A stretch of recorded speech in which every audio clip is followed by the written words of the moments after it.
আমি আপনাদের যারা যারা একাদশী থাকেন আপনাদের মধ্যে আমি তাদের রাসূলের চরণে আমার মাত্রিক জ্ঞানে জ্ঞানে আপনাদের দাস হিসাবে আমি প্রণতি জানাই। একাদশী যারা থাকে একাদশী নিয়ে একটু কথা বলি, তারপরে আপনাদের কাছ থেকে শুনবো আপনাদের কথা। সেটাই হলো এই একাদশীটা কি জিনিস আগে আপনাদের কাছে। একাদশীর মাহাত্ম্য একমাত্র স্বয়ং প্রভু ছাড়া আর কেউ জানে না। এই মাহাত্ম্য জৈমিনী জিজ্ঞাসা করেছিল তার গুরুদেবের, ব্যাসদেব বলেছিল একাদশীর মাহাত্ম্য একমাত্র প্রভু ছাড়া আর কেউ পূর্ণাঙ্গ ভোগে বলতে পারে না। কারণ একাদশীও যাহা প্রাণ গোবিন্দ। পৃথিবীর মায়েরা মায়েরা যারা কথা বলতেছেন আপনারা বলেন, আচ্ছা পৃথিবীর একটা জায়গায় একাদশী হয় না, কোন জায়গাটা বলেন? যারা এই যে কই মাছের মতো সব করতেছেন বলে না, পৃথিবীর একটা জায়গা আছে যেখানে কোনোদিন একাদশী হয় না, সেই জায়গাটা বলে এরা বাদ সঙ্গে এই পৃথিবীর একটা জায়গায় একাদশী হয় না, সেটা উড়িষ্যার পুরীধামে। আপনারা গিয়ে দেখেন একটা জায়গা পৃথিবীর উড়িষ্যার পুরীধামে কখনো একাদশী হয় না।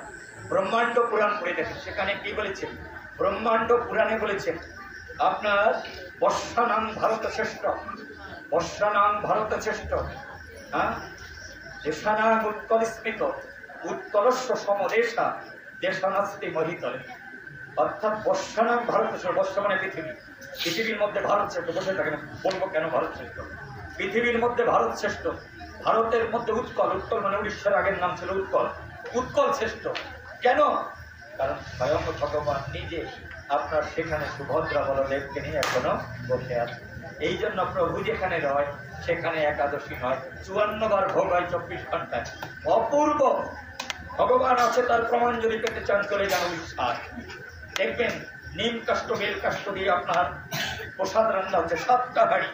কেন 7টা হাঁড়ি? এ দেহটা কয়টা হাঁড়ি? 7টা হাঁড়ি। এটা গুরুতলা, কৃষ্ণতলা, শিবতলা, এটা আজ্ঞাতলা, এটা বিশুদ্ধতলা, এটা অনাহততলা, মণিপুরীতলা, সদিষ্ঠানতলা, মূলাধারতলা। এই 7টা হাঁড়িতে আপনি জাল দিচ্ছেন। কোথায়? এর 3টি তলা, নাভি তুচ্ছলিঙ্গ, যেখানে হয় কামিনীর শুনবো, মাঝখানে যমুনা প্রবাহিত হয়। এই যমুনা পার করে আপনাকে যেতে হবে বকুলেন্দা।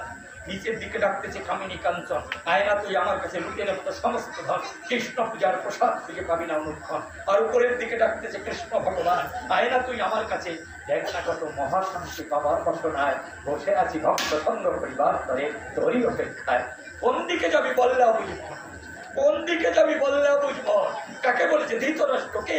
অন্ধমন, অন্ধমন কাকে বলেছে? সঞ্জয়কে। সঞ্জয় মানে কি? বিবেক, বিবেক। ধৃতরাষ্ট্র বিবেককে বলেছে এই ধর্মক্ষেত্রে কুরুক্ষেত্রে সমবেতা যদুৎসব মামকা পাণ্ডবাচ্ছিক কিং কুর্বতে সঞ্জয়। আপনার বলেছে যে এই যে আপনার ধর্মক্ষেত্র কোনটা? দেহটা, যার ভিতরে প্রভু হয় তাহা ধর্মক্ষেত্র হয়। আর কুরুক্ষেত্র মানে কি? কুরুক্ষেত্র মানে সংসার, অর্থাৎ যেখানে ঝগড়া বিবাদ কুরুক্ষেত্র যুদ্ধ লেগে আছে, এই সংসারে বসে এই ধর্মক্ষেত্রের মধ্যে নিত্য যে যুদ্ধ হয়, সেই যুদ্ধে কার জয় পরাজয় হয়? এই বিবেক তুমি আমাকে বিস্তারিত ভাবে তা বলো। কবলগণের পুত্র হচ্ছে সঞ্জয়, কবলগণের পুত্র হচ্ছে সঞ্জয়। এই সঞ্জয়কে জ্ঞান চক্ষু দান করেছিলেন। আপনার বলেছিল ধৃতরাষ্ট্র আমি এই জ্ঞান চক্ষু চাই না, কারণ যুদ্ধক্ষেত্রে আমার সন্তানেরা, আমার ভ্রাতুষ্পুত্ররা মারা যাবে, পাণ্ডুপুত্ররা মারা যাবে, এটা আমি সইতে পারবো না। তাই আপনার ব্যাসদেব আপনার দান করেছিলেন আপনার সঞ্জয়কে। সঞ্জয় আপনার বর্ণনা করতেছিলেন ধৃতরাষ্ট্র। ধৃতরাষ্ট্র মানে কি? অন্ধমন। আর সঞ্জয় মানে কি? সঞ্জয় মানে বিবেক। এই অন্ধমন বিবেকের কাছে প্রশ্ন করেছে ওই দিকে যাবি না এই দিকে যাবি? ওই দিকে গেলে শূন্য হবি, এই দিকে গেলে গুরু পাবি। কোন দিকে যাবি বল না বলি না।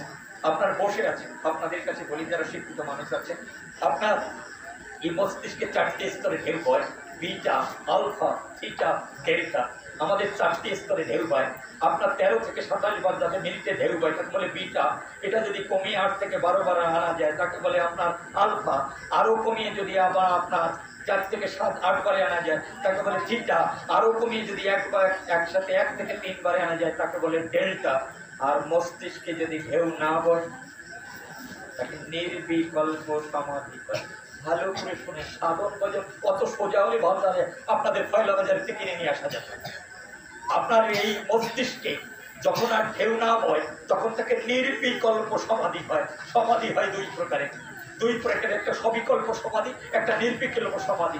যখন সমাধি হয় তখন অষ্টসাত্ত্বিক ভাবের উদয় হয়। এই অষ্টসাত্ত্বিক ভাবের ভিতরে আত্মা চলে যায় বাইরে, পিতৃযাত্রা কখনো থাকে, জীবাত্মা বাইরে চলে যায়। আত্মার সাথে আত্মার তখন পরব্রহ্মের সাথে জীবব্রহ্মের কথোপকথন হয়। তখন পরব্রহ্ম বলে, আয়না তুই ভজন লোকে দেখ না কত কত শান্তি পাওয়া যায়। আপনার এই আত্মা বাইরে গিয়ে যখন আপনি সমাধিস্থ হলেন, আত্মা বাইরে গিয়ে যদি পরমাত্মার সাথে মেশে, সেখানে রাধা কৃষ্ণের মিলন হয় না, হয় না। আপনার পরমাত্মা যদি, জীবাত্মা বাইরে গিয়ে যদি পরমাত্মার সাথে মিলন হয়, সেখানেও আপনার রাধা কৃষ্ণের প্রেম। এই জীবাত্মা বাইরে গিয়ে পরমাত্মার সাথে না মিশে, যদি পরমাত্মার আত্মার সাথে মেশে, সেখানে আর কোনো চাওয়া পাওয়া থাকে না।